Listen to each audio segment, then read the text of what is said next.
सपनों का राजकुमार नोवगार्ड के ठंडे जंगलों के बीच राजा अलेक्सेई और रानी मारिया का न्यायप्रिय शासन था। उनकी एकमात्र संतान राजकुमारी अनास्तासिया सुंदर, बुद्धिमान और साहसी थी। जब अनास्तासिया छोटी थी, उसने एक सपना देखा। एक सुंदर बगीचे में एक राजकुमार उसे मुस्कुराकर देख रहा था।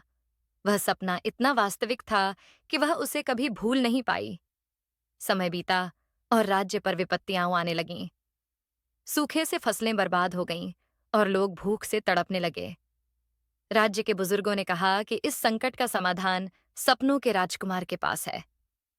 अनास्तासिया को तुरंत अपने पुराने सपने की याद आई। उसने निर्णय लिया कि वह उस राजकुमार की तलाश में जाएगी। अपनी यात्रा के दौरान अनास्तासिया ने ज्ञानी जादूगर सरगेई से मुलाकात की। सरगेई ने बताया कि राजकुमार एक जादुई बगीचे में पत्थर की मूर्ति में कैद है। उसे मुक्त करने के लिए अनास्तासिया को 3 परीक्षाएं पास करनी होंगी। पहली परीक्षा थी एक खतरनाक नदी पार करना, जिसमें अनास्तासिया ने जादुई हार की मदद से पुल देखा और सफलतापूर्वक पार कर लिया। दूसरी परीक्षा में उसने जंगल के राक्षस को अपने साहस और चतुराई से हराया। तीसरी परीक्षा थी एक गूढ़ पहेली।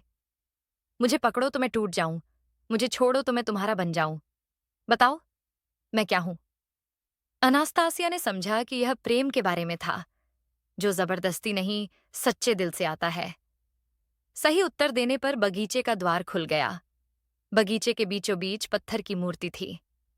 अनास्तासिया ने मूर्ति को गले लगाकर सच्चे प्रेम से कहा, तुम मेरे सपनों के राजकुमार हो। प्रेम की शक्ति से राजकुमार जीवित हो उठा और श्राप टूट गया। राजकुमार ने अनास्तासिया को धन्यवाद दिया और बताया कि वह श्राप का शिकार हुआ था और केवल सच्चे प्रेम से ही वह मुक्त हो सकता था। उनके प्रेम से पूरा राज्य फिर से खुशहाल हो गया। बाद में अनास्तासिया और राजकुमार का विवाह हुआ